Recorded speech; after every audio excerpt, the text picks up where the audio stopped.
Sampurasun kepada semuanya, salam sejahtera, Om Swastiastu, Namo Buddhaya, salam kebajikan. Dalam kesempatan ini, izinkan kami mengupdate situasi yang menjadi perhatian dari masyarakat. Yang pertama adalah kemarin di hari Jumat, tanggal 1 Mei 2020, kami mendapatkan surat persetujuan terkait pelaksanaan PSBB di skala provinsi. Seperti kita tahu, pelaksanaan PSBB skala provinsi ini melengkapi dua zona PSBB Bodebek yang dimulai tanggal 15 dan sudah diperpanjang, kemudian PSBB di Metropolitan Bandung Raya di tanggal 22. Dari kesimpulannya didapati bahwa kurva penyebaran virus COVID sudah mulai melandai di Jawa Barat. Rata-rata maksimal di angka 40 kasus, bahkan 2 hari lalu di hari Kamis itu penambahan hanya 3 kasus. Kemudian di hari Jumat kemarin penambahan 0 kasus. Jadi ini mungkin kemarin hari yang istimewa dan mudah-mudahan kita berdoa tren menurun ini bisa kita jaga dengan baik. Apakah tren melandai ini ada hubungan dengan PSBB? Kami menyampaikan secara ilmiah ada. Kami mendapati kajian sebelum PSBB dan setelah PSBB itu perbedaannya luar biasa. Pergerakan masyarakat selama PSBB masih mendekati 50%, walaupun idealnya menurut teori kita sedang menuju 30%. Jadi kalau PSBB di Jawa Barat ini bisa menjaga pergerakan hanya sampai 30%, maka itu lebih efektif.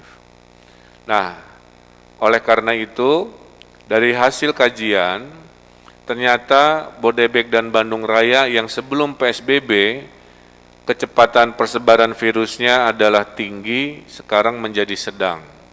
Sebaliknya, kota kabupaten yang tidak PSBB, itu sekarang naik kecepatan persebaran virusnya, kira-kira begitu. Nah, oleh karena itu kesimpulannya, karena PSBB menurunkan kecepatan persebaran COVID, maka 17 kota kabupaten di Jawa Barat akan melaksanakan PSBB yang disetujui Kementerian Kesehatan, akan dimulai di tanggal 6 Mei 2020 di hari Rabu. Nah, jadi di hari Rabu minggu depan, maka seluruh provinsi Jawa Barat akan melaksanakan PSBB, mungkin ini pertama di Indonesia, 27 daerah, pintu-pintunya akan dibatasi, pergerakan akan dibatasi, berbarengan dengan momentum pelarangan mudik, kami mendapati imported case, kasus-kasus COVID juga menurun. Jadi sebelum PSBB, kenapa grafiknya masih ada? Karena kebanyakan imported case bukan lokal infeksi. Imported case itu mayoritas datang dari orang-orang yang hilir mudik dan mudik dari daerah zona merah ke kampung halaman di Jawa Barat. Jadi kombinasi PSBB nomor 1 dikombinasikan dengan larangan mudik, dikombinasikan dengan pengetesan massal, ini yang membuat berita penambahan positif makin menurun, alhamdulillah. Nah, oleh karena itu kami akan memulai koordinasi. Kita sudah siap ya, anggaran untuk COVID, untuk darurat kesehatan maupun untuk PSBB sudah disiapkan, termasuk bantuan sosial. Total gabungan dana dari provinsi dan dana kota kabupaten adalah 10,8 triliun rupiah. Nah, 10,8 triliun rupiah ini akan dipergunakan untuk membeli peralatan-peralatan darurat kesehatan dan juga bantuan sosial. Kami sampaikan juga protokol dari WHO sudah dilaksanakan terkait perluasan pemakaman bagi yang bisa dihitung sebagai potensi COVID, tapi kami laporkan di Jawa Barat jumlah yang dimakamkan tidak ada peningkatan drastis, bahkan Kota Bandung sebagai sampel salah satu pusat pandemi di Bandung Raya, pemakaman tahun lalu jumlahnya dengan tahun sekarang hampir tidak ada bedanya. Artinya tidak ada potensi orang dimakamkan dengan gejala-gejala yang mirip COVID, semua sama seperti tahun-tahun sebelumnya. Kami sampaikan pula dari sisi PSBB ini bahwa kegiatan penindakan pelanggaran sudah ketat dilakukan oleh polisi dibantu oleh TNI, ya. Sudah ribuan surat tilang dikeluarkan di zona PSBB ini. Surat teguran ini terbagi dua, teguran pertama untuk pelanggaran protokol kesehatan, kemudian surat teguran kedua untuk pelanggaran kegiatan yang memang dibatasi. Nah, oleh karena itu, pada saat PSBB maksimal ini, diskresi akan diberikan kepada Bupati, Wali Kota, yang akan mengecualikan kegiatan-kegiatan, karena setelah kami kaji, pengecualian ini tidak bisa dipersamakan. Oleh karena itu saya persilahkan Bupati Wali Kota melakukan surat keputusan pengecualian kegiatan-kegiatan selama menjamin bahwa pergerakan manusia di kota kabupatennya tidak lebih dari 30%. Jadi kuncinya adalah itu. Apakah satu sama lain bisa sama, bisa beda, itu kami persilahkan. Kemudian juga kami laporkan sosialisasi terkait bansos terus dilakukan, data-data dari bawah masih selalu belum lengkap, itulah kenapa pemerintah Provinsi Jawa Barat sebagai satu dari 8 pintu bantuan itu memberikan bantuan terlebih dahulu di tanggal 15, karena Kementerian Sosial baru membantu mulainya startnya tanggal 20, bantuan dari pintu bantuan desa baru mulai tanggal 27, bantuan dari Presiden Sembako baru mulai tanggal 4. Nah, perbedaan jadwal-jadwal inilah yang membuat ada dinamika, oleh karena itu setiap hari kami lakukan sosialisasi, termasuk memanfaatkan aplikasi Sapa Warga. Kemudian refocusing anggaran terus dilakukan, kita sudah bersiap sampai bulan Juli, dan jika lewat bulan Juli kita akan melakukan perubahan drastis supaya bisa survive sampai bulan Desember, kira-kira begitu.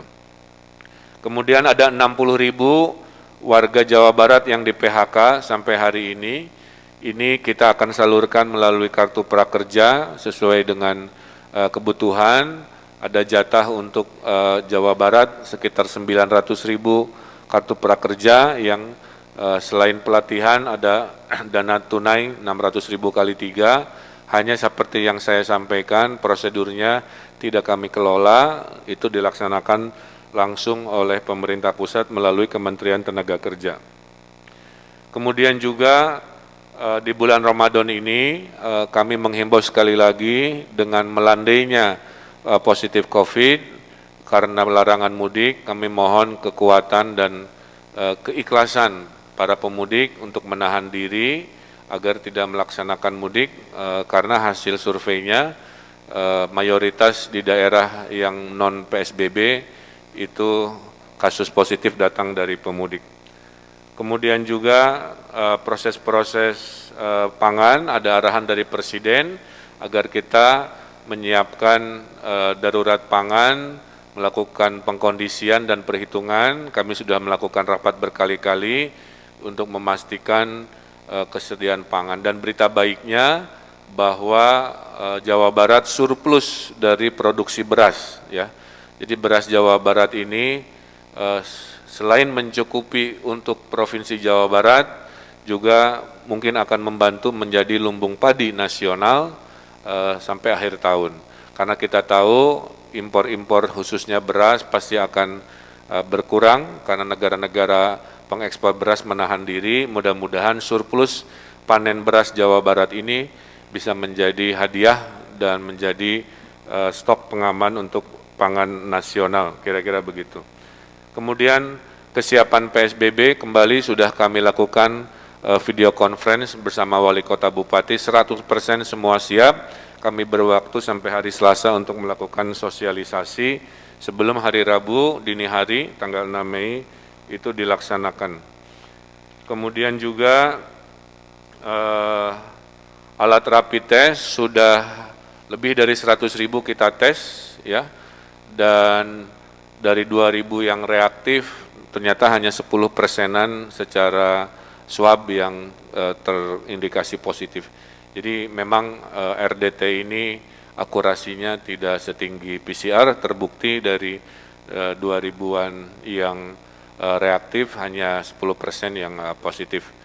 Nah, per hari ini kita punya sekitar 40.000 jatah swab yang akan kita habiskan secepat-cepatnya karena PSBB ini hanya efektif kalau dilakukan bersamaan dengan tes masif. Tes masif ini untuk menemukan apakah persebarannya ini lokal atau imported case seperti tadi, dan saya sudah instruksikan 40.000 itu untuk segera dihabiskan sebelum Lebaran, sehingga dalam momentum Lebaran PSBB provinsi keduanya melakukan larangan mudik ditambah tes masif PCR dihabiskan 40.000. Nah, insya Allah Jawa Barat bisa mengendalikan jauh lebih baik. Saya kira itu kurang lebih breaking news hari ini. Mudah-mudahan dengan hasil kajian yang positif, Jawa Barat bisa menjadi provinsi pertama yang menunjukkan tren yang sangat baik dalam mengendalikan COVID-19 di Indonesia. Saya kira itu. Terima kasih. Assalamualaikum warahmatullahi wabarakatuh.